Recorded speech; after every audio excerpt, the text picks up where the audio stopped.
வணக்கம் friends. Tamil golden ஸ்டோரீஸ்க்கு உங்கள வரவேற்கிறதுல நான் ரொம்பவே சந்தோஷப்படுறேன். வாங்க கதைக்குள்ள போலாம். இன்றைய பதிவில் நாம் பார்க்க இருப்பது கொடுமைக்கார நாத்தனார் கூட்டு சேர்ந்த மாமியார். நடந்தது என்ன? டட் டட் டட் என்ற திடீர் சத்தம் கேட்டு திரும்பி பார்த்தாள் சங்கீதா. அந்த பெரிய எவர் சில்வர் தட்டு ஒரு முறை குட்டிக்கரணம் அடித்து சுழன்று பின் ஒரு நிலையில் நின்றது. தெரித்து வந்த ஒரு துளி தக்காளி சட்னி சங்கீதாவின் கண்ணில் பட நெருப்பாய் எரிந்தது. அவள் கண்ணில் மட்டுமல்ல, சுவற்றிலும் தரையிலும் தக்காளி சட்னியின் சிதறல்கள். தரையில் 3 இட்லிகள் சிதறி கிடந்தன. ஏண்டா கவின் இப்படி பண்ணுன? சங்கீதாவின் கோபக்குரலுக்கு எந்த பதிலும் இல்லை 10 வயது கவினிடம் இருந்து. கவின் அவளுடைய நாத்தனார் விமலாவின் ஒரே மகன். ஒரு கண்ணை கையால் மூடியபடி ஹாலின் ஓரத்தில் இருந்த வாஷ் பேசினை அடைந்தாள். முகத்தையும் கண்களையும் 2 முறை கழுவியும் எரிச்சல் அடங்கிய பாடில்லை. முகத்தை தூக்கி வைத்துக் கொண்டு சேரின் மேல் குத்துக்காலிட்டு உட்கார்ந்திருந்த கவினின் அருகில் வந்தாள் சங்கீதா. எதுக்குடா தட்டை தூக்கி எறிஞ்ச? நான் பிரியாணி வேணும்னு கேட்டேன் இல்ல, அதுக்கப்புறமும் நீ இட்லிய கொடுக்கற? நான் அப்படித்தான் பண்ணுவேன். வெறி கொண்டவனாய் கத்தினான் கவின். கண் எரிச்சலோடு ஹாலின் சுவர் தரை இரண்டையும் சுத்தம் செய்ய வேண்டுமே. அவளையும் அறியாமல் அவளுடைய குரலில் சிறிது கோபம் எட்டி பார்த்தது. எழுந்திருச்சு சோஃபாவுக்கு போ, இதெல்லாம் சுத்தம் பண்ணணும். கோபமாய் வெளிப்பட்ட சங்கீதாவின் குரல் உள்ளே நுழைந்து கொண்டிருந்த நாத்தனார் விமலா, மாமியார் நளினியின் காதுகளில் தெளிவாக விழுந்தது. எந்த அசைவும் இல்லாமல் சேரிலேயே உட்கார்ந்து கொண்டு சங்கீதாவை முறைத்து கொண்டிருந்த கவினையும், அருகில் இயலாமை கலந்த கோபத்தோடு நிற்கும் சங்கீதாவையும் மாறி மாறி பார்த்தனர். 1 மணி நேரத்துக்கு முன்பு வெளியில் போன அம்மாவும் மகளும் இப்போதுதான் வருகிறார்கள். வேறு எங்கோ தொலை தூரத்துக்கெல்லாம் போகவில்லை. பக்கத்து வீட்டில்தான் பேசிக் கொண்டிருந்து விட்டு வருகிறார்கள். அயல் நாட்டு பிரச்சனையையோ அரசியலையோ பற்றியெல்லாம் பேச போகவில்லை. மற்றவர்கள் வீட்டு விஷயங்களை தான் மத்தில்லாமல் கடைந்து விட்டு வருகிறார்கள். பாருமா, கொஞ்ச நேரம் கூட என் மகனை பாத்துக்க முடியாதா? அவனை பாருங்க, எப்படி பயந்து போய் உட்கார்ந்து இருக்கான்னு. அம்மாவிடம் பேசிய விமலா கண்ணை கசக்க ஆரம்பித்தாள். என்ன சங்கீதா இதெல்லாம்? என்ன பண்ணின கவின? மாமியார் கேட்க பதறி போனாள் சங்கீதா. அத்தை, நான் ஒன்னும் பண்ணல. வேலை முடிச்சுட்டு வெளியே வந்தேன். கவின் பசிக்குதுன்னு சொன்னான். தக்காளி சட்னி அரைச்சி இட்லி ஊத்தி கொடுத்தேன். பிரியாணி தான் வேணும்னு பிடிவாதம் பண்ணினான். மாமா வரும்போது வாங்கிட்டு வர சொல்றேன். இப்ப பசிக்குதுன்னு சொன்ன இல்ல, சாப்பிட சொல்லி அவன் முன்னாடி தட்டை வச்சுட்டு பாப்பாவை பார்க்கலாம்னு திரும்பினேன். அதுக்குள்ள இவன் தட்டை தூக்கி வீசிட்டான். இதோ பாருங்க, சுவத்துல தரையில எல்லாம் சிந்தி கிடக்கு. என் கண்ணுல கூட பட்டுடுச்சு. சங்கீதா சொல்லி கொண்டிருக்க, ஐயோ கவின், உன்மேல எதுவும் பட்டுடுச்சா? உன் கண்ணுல எதுவும் பட்டிருக்கா? மகனின் முகத்தை கையில் நிமிர்த்தி பார்த்து பதறினாள் விமலா. படார் என்ற அம்மாவின் கையை தட்டிவிட்டு சோஃபாவில் போய் உட்கார்ந்து கொண்டான் கவின். சின்ன பிள்ளைகிட்ட இப்படியா நடந்துக்குவ? அவன் கேக்குற மாதிரி சொல்லி இருக்கலாம் இல்ல? உனக்கு எங்க அதெல்லாம் தெரிய போகுது? கொஞ்ச நேரம் அவனை விட்டுட்டு வெளியே போயிட்டு வர்றதுக்குள்ள இவ்வளவு பெரிய கூத்த பண்ணி வச்சிருக்க. ஏதோ பேச வேண்டும் என்று பேசினார் மாமியார் நளினி.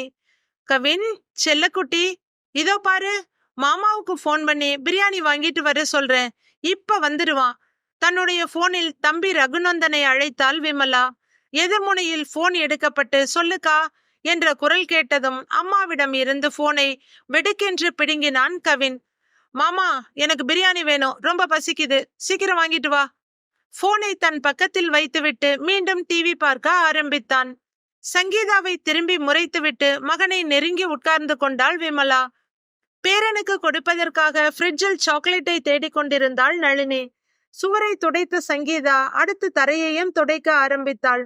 இதுவரை எரிந்து கொண்டிருந்த கண்ணோடு மனதும் சேர்ந்து எரிய ஆரம்பித்தது. வாரத்தில் 3 அல்லது 4 நாட்கள் நடக்கும் கூத்து இது. விமலாவின் கணவர் ரவி டிராவல்ஸ் வைத்திருக்கிறார். 4 கார்கள் ஓடிக்கொண்டிருக்கிறது. எல்லா கார்களுக்கும் டிரைவர்கள் இருக்கிறார்கள். ஆனாலும் தன் நண்பர்களோ அவர்கள் குடும்பங்களோ வெளியில் செல்வதென்றால் அவர்களுடன் ரவியே போய்விடுவான். இதனால் அடிக்கடி அவன் வெளியூர் போகும்போதெல்லாம் விமலா நேராக மகன் கவினை கூட்டிக் கொண்டு இங்கு வந்து விடுவாள். நேரம் காலம் எல்லாம் கிடையாது. பெரும்பாலும் காலை 5 மணிக்கு வந்து கதவை தட்டுவாள். அல்லது மாலை 4 மணியிலிருந்து இரவு 10 மணி வரை எந்த நேரமாக வேண்டுமானாலும் இருக்கும். விமலாவுடைய அம்மா வீட்டில் அவளுடைய அம்மா நளினி தம்பி ரகுநந்தன், தம்பி மனைவி சங்கீதா, அவர்களின் 6 மாத கைக்குழந்தை அனன்யா என இருக்கிறார்கள். சங்கீதாவுக்கும் ரகுவுக்கும் கல்யாணமாகி 4 ஆண்டுகள் முடிந்திருந்தது. 2.5 வருடங்கள் வரை சங்கீதா கர்ப்பம் தரிக்கவில்லை. அம்மாவும் மகளும் சங்கீதாவை வறுத்தெடுத்து விட்டார்கள். போயும் உன் மகன் சொன்னான்னு தெரியாத குடும்பத்துல இருந்து பொண்ணு எடுத்தியேம்மா. இப்ப பாரு, ஒரு குழந்தைக்கு கூட வழி இல்ல. அவங்க பரம்பரை எப்படியோ, யாருக்கு என்ன குறையோ, இவளுக்கு குழந்தை பிறக்குமா பிறக்காதான்னு தெரியல. ரகுவுக்கு கொல்லி போட கூட ஒரு வாரிசு இல்லாம போயிடும் போல இருக்கு. ஏதோ ரகுவுக்கு 80 வயதானது போல வார்த்தை என்ற பெயரில் சாக்கடையை அள்ளி தெளித்து கொண்டிருப்பாள் விமலா. மகள் பேசுவதற்கு ஆமோதிக்கவும் இல்லாமல் தடுக்கவும் இல்லாமல் அமைதியாக இருப்பாள் நளினி. சங்கீதாவை இந்த பேச்சுக்கள் எல்லாம் ஈட்டியாய் வதைத்தது. பொறுத்து பார்த்தவள் ஒரு நாள் கணவனிடம், என்னங்க, நமக்கும் கல்யாணம் ஆகி 3 வருஷமாக போகுது, டாக்டர் கிட்ட போகலாமா என்றாள். கீது, குழந்தை பிறக்காம எங்க போக போகுது? இருந்தாலும் ஓ ஆசைக்காக போகலாம். இந்த வாரம் ஆபீஸ்ல வேலை ஜாஸ்தி, அடுத்த வாரம் கண்டிப்பா போகலாம் என்றான் ரகு. அவன் வாய் முகூர்த்தமோ என்னமோ அடுத்த வாரம் அவர்கள் டாக்டரிடம் கன்ஃபர்மேஷனுக்காக தான் போனார்கள். வேலைகளை முடித்துவிட்டு டாக்டரிடம் போகலாமா என்று ரகுவிடம், 5 நாள் தள்ளி போயிருக்கு, இப்ப போகலாமா இல்ல இன்னும் கொஞ்ச நாள் கழிச்சு போகலாமா ஆவலாய் கேட்டாள் சங்கீதா. அவள் சொன்ன செய்தியின் அர்த்தம் சில நிமிடங்கள் கழித்துதான் புரிந்தது ரகுவுக்கு. உள்ளுக்குள் பரவசம் ஊற்றாய் கிளம்பியது. இதற்கு முன் இவள் கர்ப்பம் தரித்திருந்தால் கூட என்னால் இவ்வளவு ஆனந்தப்பட்டு இருக்க முடியாது. கடவுளே, எல்லாம் நல்லபடியாக இருக்க வேண்டும், கண்மூடி வேண்டிக் கொண்டான். மனைவியை கட்டி அணைத்து நெற்றியில் முத்தமிட்டவன், கீது, டாக்டர் கிட்ட போகணும்னு ஏற்கனவே முடிவு பண்ணினது தானே, அதை மாத்த வேண்டாம், கண்டிப்பா நல்ல செய்தியா தான் இருக்கும், வா போகலாம். டாக்டரிடம் போனார்கள். சங்கீதாவை செக் செய்த டாக்டர் அவளுடைய பிரெக்னன்சியை உறுதிப்படுத்தினார். பூவாய் மலர்ந்தது இருவரின் முகமும். வேலை என்று வெகு நாட்களாக மனைவியை வெளியே அழைத்து செல்லாத ரகு ஆஸ்பத்திரியிலிருந்து நேராக அவளை ஒரு ஐஸ்கிரீம் ஷாப்புக்கு அழைத்து சென்றான். அவளுக்கு பிடித்த பட்டர் ஸ்காட்சை ஆர்டர் செய்தவன் தானே அவளுக்கு ஊட்டி விட்டான். எல்லோரும் பாக்குறாங்க என்று சங்கீதா கூச்சத்தோடு சொன்னாள். டேய், எனக்கும் இது பொது இடம்னு தெரியும், ஆனா இந்த சந்தோஷத்தை இந்த நிமிஷம் கொண்டாட விரும்புறேன் சொன்னவன் இன்னொரு ஸ்பூன் ஐஸ்கிரீமை ஊட்டிவிட்டு மீதியை அவள் கையில் கொடுத்தான். சாப்பிட ஆரம்பித்த மனைவியை வைத்த கண் வாங்காமல் பார்த்து கொண்டிருந்தான் ரகு. கடவுளின் கணக்கு மிகச் சரியா இருக்குல்ல கீது? மனைவியிடம் கேட்டான் ரகு. கடவுளின் அந்த கணக்கு என்ன என்பது சங்கீதாவுக்கு தெரியும். அது விமலாவின் கல்யாண கணக்கு. சங்கீதா திருமணமாகி இந்த வீட்டுக்கு வந்த 2ஆம் நாளே ரகு அவளிடம் அந்த கணக்கை சொல்லி இருந்தான். ரகுவின் அப்பா செல்வம் கார் டிரைவராக இருந்தார். இப்போது விமலாவின் கணவனாக இருக்கும் ரவியின் அப்பாவிடம்தான் வேலை பார்த்து கொண்டிருந்தார். பல வருடங்களாக ரவியின் அப்பாவிடம் செல்வம் வேலை பார்த்ததால் அவர்கள் வீட்டு விசேஷங்களுக்கு இவர்களுக்கும் அழைப்பு இருக்கும். அப்படித்தான் ரவிக்கும் விமலாவுக்கும் அறிமுகமாகி பின் காதலாக மலர்ந்தது. ஆனால் கல்யாணம் என்று வந்தபோது ரவியின் அம்மா விமலாவை மருமகளாக ஏற்றுக்கொள்ள அடியோடு ஒத்துக்கொள்ளவில்லை. 25 பவுன் நகை போட்டு ஒரு புது கார் வாங்கி கொடுக்க முடிஞ்சா சம்பந்தம் பேசி என் வீட்டு படி ஏறுங்க, அதுக்கு வழி இல்லைன்னா என் மகன் கல்யாணத்துக்கு கூப்பிடுறோம், குடும்பத்தோட வந்து சாப்பிட்டு போங்க, மொய் கூட எழுத வேண்டாம் என்று கேவலமாக பேசினார். கல்லூரியில் டிகிரி கடைசி வருஷம் படித்து கொண்டிருந்த மகளிடம், இந்த இடம் வேண்டாமா, நமக்கு ஏத்த மாதிரி வேறு இடம் பார்த்துக்கலாம் என்று எவ்வளவோ சொல்லி பார்த்தார் செல்வம். எனக்கு ரவிய கல்யாணம் பண்ணி வைக்கலன்னா நான் உயிரோடவே இருக்க மாட்டேன், தற்கொலை பண்ணிக்குவேன் சொன்ன விமலா ஒரு முறை தூக்கு மாட்டிக்கொள்ள பயந்து போனார் செல்வம். பல மணி நேரம் உட்கார்ந்து யோசித்த செல்வம் கண்களில் கண்ணீரோடு எழுந்தார். இப்போது அவர்கள் குடியிருக்கும் இந்த வீடு செல்வத்தின் அப்பா அவருக்கு கொடுத்தது. வீட்டு பத்திரத்தை எடுத்துக்கொண்டு கிளம்பினார். அதை அடகு வைத்து 20 லட்சம் ரூபாய் பணத்தோடு வீட்டுக்கு வந்தார். கிட்டத்தட்ட வீட்டின் முழு மதிப்பு அது. பணத்தை பையில் போட்டுக்கொண்டு கல்லூரி 2ஆம் ஆண்டு படித்து கொண்டிருந்த ரகுவை உடன் அழைத்து கொண்டு நேராக ரவியின் அம்மாவிடம் போனார். கையில் இருந்த பணத்தை அப்படியே நீட்டி, இந்தாங்கம்மா, இதுல 20 லட்சம் இருக்கு, நகை கார் எல்லாம் உங்களுக்கு பிடிச்ச மாதிரி வாங்கிக்கங்க, நீங்களே கல்யாண தேதியை முடிவு பண்ணிட்டு சொல்லுங்க, மீதி செய்ய வேண்டிய சீர்வரிசைய எங்களால முடிஞ்ச அளவுக்கு செஞ்சிடறோம் என்றார். பையை திறந்து பார்த்த ரவியின் அம்மா மிகச் சாதாரணமாக சொன்னார், இதே வேற இடம்னா நான் கேக்குற சீர்வரிசையே வேற. நீங்க ரொம்ப வருஷமா எங்க கிட்ட வேலை பாக்குறீங்க. என் மகளுக்கு நாங்க 50 பவுன் போட்டோம். ரவிக்கு 100 பவுன் போட்டு பொண்ணு கொடுக்க ரெடியா இருக்காங்க. ஆனா என்ன பண்றது, என் பையன் உங்க பொண்ணை விரும்பி தொலைச்சிட்டான். அந்த ஒரே காரணத்துக்காகத்தான் நான் இந்த கல்யாணத்துக்கு ஒத்துக்கிறேன். நகை காரெல்லாம் நாங்களே வாங்குறோம். மத்த சீர்வரிசையெல்லாம் நிறைவா செஞ்சிருங்க. கல்யாண செலவுல பாதி உங்களுதுதான். கராராக சொல்லி முடித்து கொண்டார் ரவியின் அம்மா. அறிந்தவர் தெரிந்தவர் உறவினர் என்று மேலும் ஒரு 4 லட்சம் கடன் வாங்கினார் செல்வம். ரவி விமலா கல்யாணம் சிறப்பாக நடந்தது. ரவியின் வீட்டுக்கு போன விமலா ஏதோ தான் பெரிய கோடீஸ்வரி என்பது போல நடந்து கொள்ள ஆரம்பித்தாள்.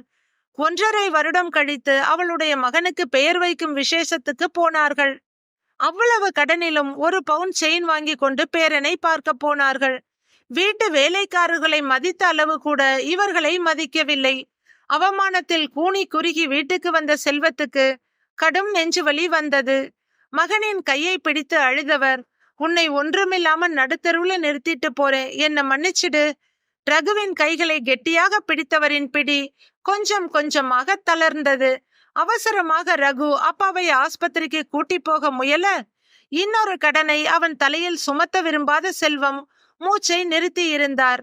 அப்போது ரகுவுக்கு சரியாக 22 வயது. எதுவும் புரியாமல் இடிந்து போய் நிற்க செல்வத்தின் அண்ணன் தம்பிகள் ஆக வேண்டியதை பார்த்து கொண்டனர். அப்பாவின் இறப்புக்கு வந்த விமலா, ஐயோ என்னால இங்க இருக்க முடியாது என்று அன்றே கிளம்பிவிட்டாள். உறவினர்களின் வீடும் பக்கம்தான் என்பதால் அவர்களும் கிளம்பிவிட்டனர். ரகுவும் அவனுடைய அம்மாவும் மட்டும் தனியாக இருந்தனர். முதல் நாள் மாலை வரை தங்களுடன் இருந்த அப்பா இன்று போட்டோவில் இருப்பதை ரகுவால் ஏற்றுக்கொள்ளவே முடியவில்லை. ஆனால் அவனுக்கு அழக்கூட யாரும் நேரம் கொடுக்கவில்லை. அடுத்த சில நாட்களிலேயே கடன்காரர்கள் ஒவ்வொருவராக வந்து தங்கள் கடனை நினைவுபடுத்திவிட்டு போனார்கள். அந்த மாதமே வேலையில் சேர்ந்த ரகு இந்த 12 வருடங்களில் அவனுக்காக ஒரு நல்ல துணியோ செருப்போ கூட வாங்கி கொண்டதில்லை. வேலைக்கு போனதிலிருந்து வெளிக்கடன்களை கொஞ்சம் கொஞ்சமாக அடைத்து முடித்தவன் அடுத்து வீட்டின் மேல் இருந்த கடனை அடைக்க ஆரம்பித்தான். அப்போதுதான் தன்னுடன் வேலை செய்த சங்கீதாவின் அன்பும் அறிவும் அவள் மனிதர்களிடம் காட்டும் அனுசரணையும் அவன் மனதை தொட்டது. தன் மனதை அவளிடம் சொல்ல, வீட்ல வந்து அம்மா அப்பா கிட்ட பேசுங்க, ஒற்றை வார்த்தையோடு ஒதுங்கி கொண்டாள் சங்கீதா. அன்றே தன் அம்மாவிடம் சொன்னான் ரகு. கணவர் இறந்த இந்த 7 வருடங்களில் தானும் மகனுமாக தனியாகவே இருப்பதில் நளினியும் மிகவும் நொந்து போயிருந்தார். விமலா எப்போதாவது அம்மாவிடம் போனில் பேசுவாள், இங்கே வரமாட்டாள். அங்கே போனால் தன்னிடம் ஏதாவது கேட்டு விடுவார்களோ என்று தன் மாமியாரை காரணம் காட்டி ஒதுங்கிக் கொண்டாள். அவள் மாமியார் கார் ஆக்சிடென்ட் ஒன்றில் அடிபட்டு படுத்த படுக்கையாக கிடந்தாள். மாமியாரை பார்த்து கொள்ள வீட்டோடு ஒரு பெண்ணை வேலைக்கு சேர்த்து கொண்டார்கள்.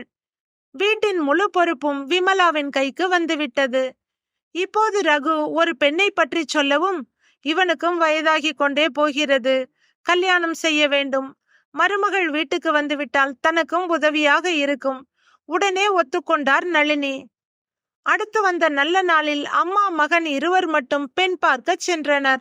சங்கீதாவின் அம்மா அப்பாவுக்கு நளினியை பற்றி எந்த கருத்தும் இல்லாவிட்டாலும் ரகுவை மிகவும் பிடித்திருந்தது. ரகு அவர்களிடம் தங்கள் குடும்ப நிலையை சொல்லி திருமணத்தை எளிமையாக வைத்துக் கொள்ளலாம் என்ற தன் முடிவை கூறினான். அவர்களும் சாதாரண குடும்பம்தான். ஒத்துக்கண்டதோடு தங்களால் முடிந்ததை மகளுக்கு செய்ய தவறவில்லை. தன்னுடைய 29வது வயதில் 25 வயது சங்கீதாவை கைப்பிடித்தான் ரகு. வீட்டின் பேரில் அப்பா வாங்கிய கடன் இன்னும் பாக்கி இருக்கிறது. எந்த ஆடம்பர செலவும் வேண்டாம் என்று சங்கீதாவுக்கு வெறும் 3000 ரூபாயில் திருமண புடவை எடுத்தான் ரகு. நீ உன் பொண்டாட்டிக்கு எவ்வளவுக்கோ எடுத்துக்கோ, ஆனா எனக்கு இதுதான் வேணும். 7000 ரூபாய் புடவையை எடுத்துக்கொண்டாள் விமலா. திருமணம் முடிந்ததிலிருந்து சங்கீதாவின் சம்பளத்தை வீட்டு செலவுக்கு வைத்துக்கொண்டு ரகுவின் சம்பளத்தை வீட்டு கடனுக்கு கொடுத்து வந்தனர். இந்த 4 வருடத்தில் 3/4 கடன் அடைந்து விட்டது. அப்பாடா, இனி கொஞ்சம் மூச்சு விடலாம் என்று ரகு எண்ணிய போதுதான் சங்கீதா கர்ப்பம் தரித்து இருந்தாள். இனி குழந்தை பெற்றுக்கொள்வதிலும் பார்த்து கொள்வதிலும் எந்த கஷ்டமும் இருக்காது. இந்த கணக்கை தான் கடவுளின் கணக்கு என்கிறான் தன் கணவன். கீது, வீட்டுக்கு கிளம்பலாமா? கணவனின் குரலில் சுயநினைவுக்கு வந்தாள் சங்கீதா. என்ன யோசனை என்று கேட்ட ரகுவிடம், அதுதான் கடவுளின் கணக்கு, சிரித்தபடி சொன்னாள் சங்கீதா. அதன் பிறகு வளைகாப்பு முடிந்து அம்மா வீட்டுக்கு போய்விட்டாள். குழந்தை பிறந்த 3 மாதம் கழித்து ரகுவும் அவனுடைய அம்மாவும் சங்கீதாவையும் குழந்தையையும் தங்கள் வீட்டுக்கு அழைத்து வந்தனர். குழந்தை பிறக்க 10 நாள் முன்பு வரை ஆபீஸுக்கு போய் வேலை செய்து கொண்டிருந்தாள் சங்கீதா. குழந்தை பிறந்ததும் 3 மாத விடுப்பில் இருந்தவள் அதன் பிறகு வீட்டிலிருந்தே வேலை செய்ய ஆரம்பித்திருந்தாள். இப்போது வேலையின் நடுவே கிடைத்த 1 மணி நேரத்தில் குழந்தையுடன் விளையாடலாம் என்று எண்ணியிருந்தாள். அதுவும் இப்படி வீணாகிவிட்டது. அம்மா 1 பங்கு என்றால் இவன் 10 பங்கு இருக்கிறானே. சலிப்புடன் சென்று லேப்டாப்பை ஆன் செய்தாள் சங்கீதா. தூங்கிக் கொண்டிருந்த அனன்யா லேசாக அசைய, செல்லம், இன்னும் 1 மணி நேரம் தூங்கிடு, அதுக்குள்ள அம்மா வேலையை முடிச்சுடுறேன் மனதுக்குள் சொல்லிக் கொண்டாள். சற்று நேரத்தில் வேலையை முடித்து குழந்தையுடன் வெளியே வந்த சங்கீதாவிடம், கவினுக்கு பிரியாணி வாங்கிட்டு ரகு இப்ப வந்துடுவான், நமக்கு சப்பாத்தி போட்டு உருளைக்கிழங்கு குருமா வச்சிரு, விரைப்பாக சொன்னாள் விமலா. இல்ல அண்ணி, எனக்கு காய்ச்சல் வர்ற மாதிரி இருக்கு, கண்ணெல்லாம் எரியுது, இன்னைக்கு என்னால செய்ய முடியாது, நீங்களே செஞ்சிடுங்க என்றாள் சங்கீதா. அவ்வளவுதான், எரிமலையாக பொங்கிவிட்டாள் விமலா. உன் வீட்டுல நான் வந்து வேலை செய்யணுமா? உன் வீட்டு வேலைக்காரியானா? நான் இந்த வீட்டு பொண்ணு, உன்னோட நாத்தனார். எவ்வளவு திமிர் இருந்தா என்னையே செஞ்சு சாப்பிட சொல்லுவ? ஒண்ணுமில்லாத நாய், உன்னை இந்த வீட்டு மருமகளா ஏத்துக்கிட்டோம். ரகு வரட்டும், 2ல 1 பார்த்துடலாம். விமலா ஆவேசமாக கத்த நளினிக்கு என்ன செய்வதென்று தெரியவில்லை. சரியாக உள்ளே நுழைந்த ரகு, நீ சொல்றது ரொம்ப சரிக்கா என்று சொல்லி சங்கீதாவை பார்க்க அவளுக்கு அதிர்ச்சியாக இருந்தது. என்ன சொல்ல போகிறார் இவர்? இனி நான் இந்த வீட்டில் இருக்கக்கூடாது என்று சொல்ல போகிறாரா? இவருடைய அன்புக்காகவும் கீது என்ற அழைப்புக்காகவும் தானே இவர் அக்காவின் இத்தனை கொடுமைகளையும் பொறுத்து கொண்டிருக்கிறேன். இவருடைய அக்கா மட்டுமா கொடுமை செய்கிறாள்? இவர்கள் திருமணத்துக்கு பிறகும் 6 மாதம் விமலா இங்கு வந்திருக்கவில்லை. ரகுவிடம் கேட்டபோது, அப்பாவின் காரியங்களுக்கு வந்துவிட்டு போனதோடு சரி, அதன் பிறகு நமது திருமணத்துக்குத்தான் அக்கா வந்தாள் என்று சொல்லியிருந்தான் ரகு. அன்று வந்தவள் அதன் பிறகு அடிக்கடி வர ஆரம்பித்தாள். அதுவரை சங்கீதாவிடம் நல்லபடியாக நடந்து கொண்ட நளினியும் மகளுடன் சேர்ந்து சங்கீதாவை திட்டுவது, குறை சொல்வது என்று இருந்தாள். காலையில் மகனுடன் வரும் விமலா இவர்களை எழுப்பிவிட்டு அம்மாவின் அறையில் போய் படுத்து விடுவாள். இரவு வெகு நேரம் கழித்து வந்தாலும் சாப்பிட்டெல்லாம் வரமாட்டாள். வந்ததும் அவளும் அவளுடைய மகனும் கேட்பதை சங்கீதா தான் சூடாக செய்து தர வேண்டும். வருவதற்கு முன்பு போன் செய்யவும் மாட்டாள். நீங்க புறப்படும் போது போன் பண்ணிட்டு வரலாமே அண்ணி என்று ஒரு முறை சங்கீதா கேட்டதற்கு, ஏன் அம்மா வீட்டுக்கு வர்றதுக்கு உங்ககிட்ட பர்மிஷன் கேட்டுட்டு தான் வரணுமா என்று கிண்டலாக கேட்டவளிடம் மேற்கொண்டு என்ன பேசுவது என்று விட்டுவிட்டாள் சங்கீதா. வாரத்தில் பாதி நாட்கள் தன் வீட்டில் இருக்கும் அக்கா மகனை பள்ளியில் கொண்டு போய் ரகுதான் விட வேண்டும். அதற்காக காலை உணவை சாப்பிட நேரமில்லாமல் அவசரமாக ஆபீஸ் போகும் கணவனை பார்க்க பரிதாபமாக இருக்கும் சங்கீதாவுக்கு. நளினியும் நன்றாக சமைப்பார். நிறைய தடவை அம்மாவிடம் அதை செய்து கொடு, இதை செய்து கொடு என்று கேட்டு வாங்கி கொண்டு போவாள் விமலா. அன்று ஒரு நாள் அம்மாவிடம் ரிப்பன் முறுக்கு செய்து தர சொல்லி கேட்டாள். நளினியும் மகளின் விருப்பத்தை உடனே நிறைவேற்றினார். அம்மா செய்து முடித்ததும் பேக் செய்து கொண்டிருந்த விமலாவிடம், அதுதான் இவ்வளவு இருக்குல்ல, கொஞ்சம் இங்க வச்சா ரகு சாப்பிடுவானே என்றார் நளினி. ரகு மட்டுமா சாப்பிடுவான்? அவன் பொண்டாட்டியும் தான் சாப்பிடுவா, அதெல்லாம் முடியாது என்று மொத்தமாக அள்ளி கொட்டி எடுத்து சென்றாள் விமலா. கேட்டுக்கொண்டிருந்த சங்கீதாவுக்கு மனதெல்லாம் கசந்து போனது. தன் பணத்தில் செய்து எடுத்துக்கொண்டு போகிறாளே என்பதற்காக அல்ல, தன்னை அவள் ஒரு மனுஷியாக கூட மதிக்கவில்லையே என்பதை எண்ணி வருந்தினாள். இதெல்லாம் சின்ன சாம்பிள் தான். விமலாவும் அவள் மகனும் சங்கீதாவை காயப்படுத்திய தருணங்களை ஒரு லிஸ்டே போட்டு விடலாம். அப்படி இருக்க இவர்களுக்காக தன் கணவன் தன்னை ஒதுக்கப் போகிறானா என்று அவனையே பார்த்து கொண்டிருந்தாள் சங்கீதா. மனைவியின் கண்களில் இருந்து அவள் மனதில் ஓடிக்கொண்டிருப்பதை படித்து முடித்தான் ரகு.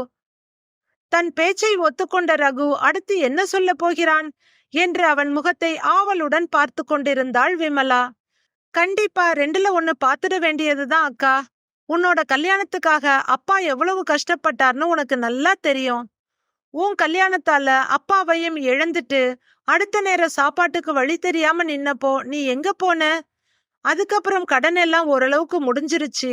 இவன் கல்யாணமும் பண்ணிட்டான். இனி பிரச்சனை இல்லைன்னு தெளிவா தெரிஞ்சதுக்கு அப்புறம்தான் நீ இந்த வீட்டுக்கு வர ஆரம்பிச்ச. இந்த 3.5 வருஷமா உன்னாலையும் உன் மகனாலையும் சங்கீதா எவ்வளவு கஷ்டப்பட்டு இருக்கான்னு உனக்கு தெரியுமா?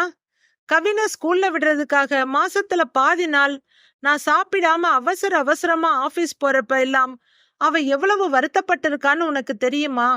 இத்தனைக்கும் இந்த வீட்ல நாம சாப்பிடுற எல்லாமே அவ வருமானத்துல தான் வருது. ஒரு நாளாவது யார்கிட்டயாவது சொல்லி இருக்காளா?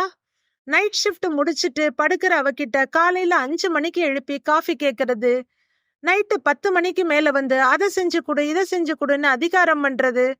அவ என்ன உன் வீட்டு வேலைக்காரின்னு நினைச்சியா? அவளும் மனுஷிதானே. நானும் போனா போகுதுன்னு பாக்குறேன். ரொம்ப ஓவரா போய்கிட்டு இருக்க நீ.